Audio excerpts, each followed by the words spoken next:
The world watched in astonishment, glued to their screens as the drama unfolded. Donald Trump, never one to mince words, unleashed his fury on Vladimir Putin, shocking many with his bluntness. The subject? Peace talks in Ukraine, a topic that had been a source of international tension for months. Trump, visibly agitated, declared himself not happy with Putin's handling of the negotiations, calling it a failure. The statement sent shockwaves through the international community, leaving many to wonder about the future of these talks. It was a rare public rebuke of the Russian leader by the former US president. The tension was palpable, almost tangible. Trump's outburst was not a sudden eruption of anger, but rather a calculated move. It was the culmination of weeks of simmering frustration, building up behind closed doors. At the heart of the issue was the stalled peace process in war-torn Ukraine, a region desperate for stability. Trump, who had positioned himself as a deal-maker, felt personally slighted by the lack of progress, seeing it as a personal affront. His vision of a swift resolution had been met with resistance, particularly from Russia, which had its own agenda. The situation, he believed, was unacceptable and demanded immediate action. The world waited with bated breath for Putin's response, speculating on what his next move would be. Would he retaliate with his trademark icy defiance, maintaining his strongman image? Or would he offer a conciliatory gesture to appease the volatile former president? The stakes were incredibly high. The fragile peace in Eastern Europe hung precariously in the balance, with the world watching closely. The ink was barely dry on the agreement, a symbol of hope and a fragile promise of peace. When the bombs began to fall, shattering the brief moment of optimism. A 30-day ceasefire, painstakingly negotiated and personally brokered by Trump, lay in tatters, its promises unfulfilled.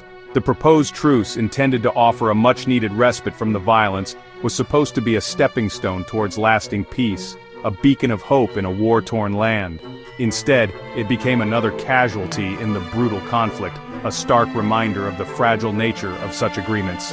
The ceasefire had been fragile from the start, a delicate balance that was always on the verge of collapse. Negotiated under intense pressure from the international community, it was clear that both sides harbored reservations, their mistrust palpable.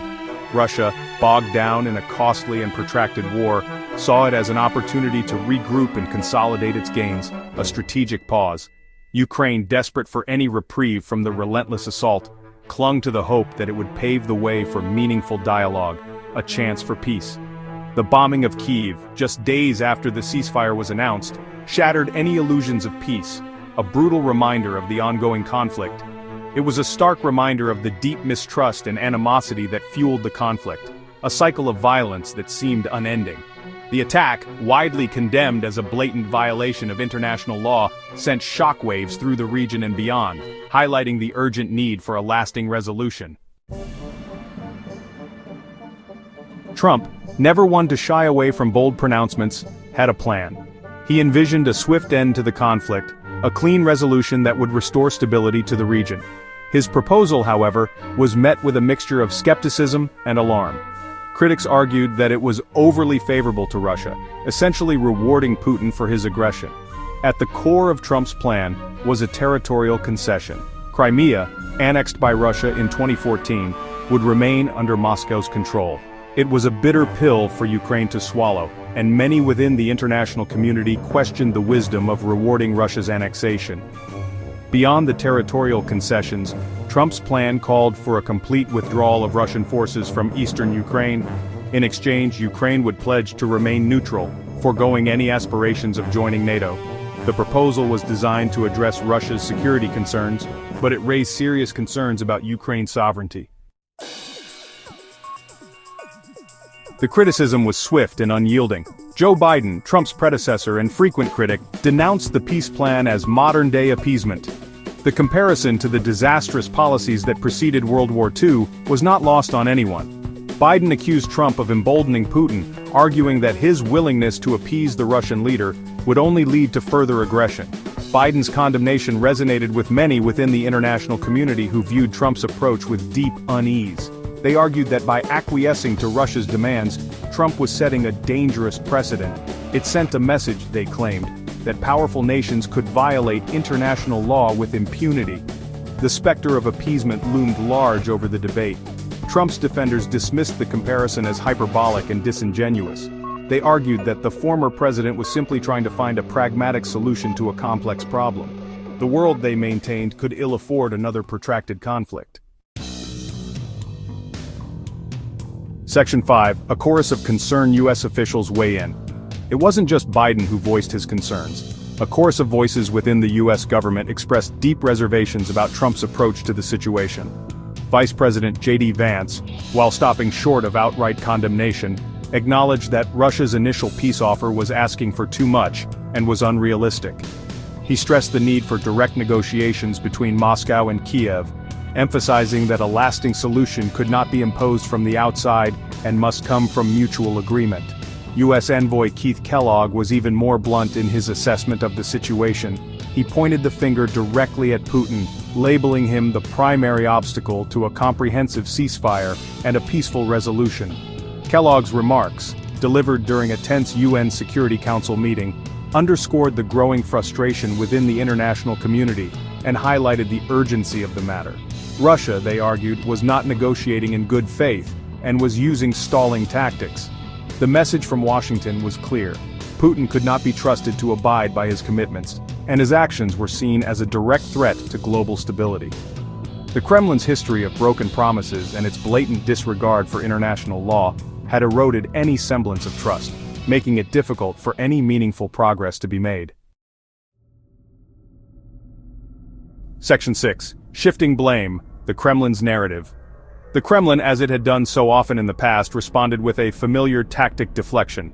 Russian Foreign Ministry spokeswoman Maria Zakharova, known for her sharp rhetoric, accused Kyiv of obstructing the ceasefire. She claimed that Ukrainian forces were deliberately violating the agreement and were unwilling to engage in meaningful negotiations. Zakharova's accusations were met with skepticism by the international community. The timing of the bombing of Kyiv, just days after the ceasefire was announced, undermined Russia's claims. It strained credulity to suggest that Ukraine, the victim of aggression, was deliberately sabotaging the peace process.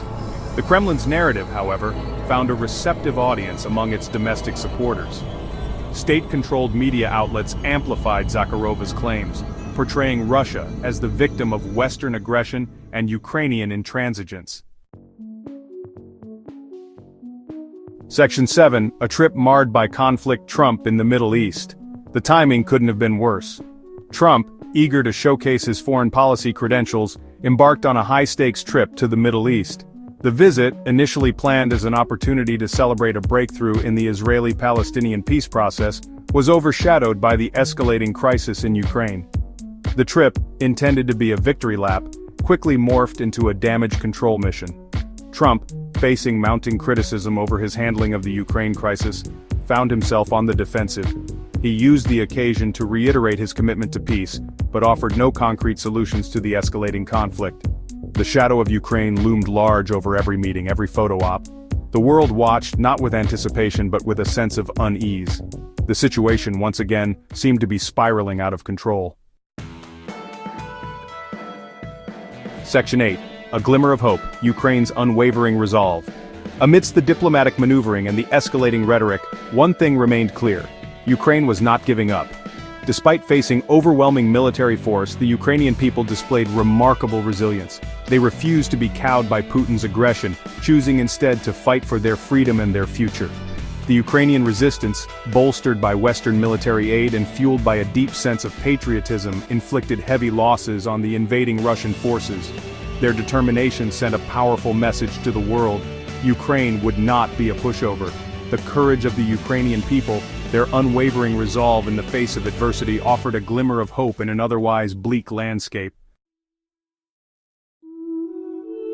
Section 9. The uncertain path forward, a call for diplomacy. As the crisis in Ukraine entered its next unpredictable chapter, one thing remained abundantly clear. A military solution was not an option. The human cost of the conflict, already staggering, continued to mount with each passing day. The only viable path forward lay in diplomacy. The international community, deeply divided over how best to respond to Russia's aggression, faced a critical juncture.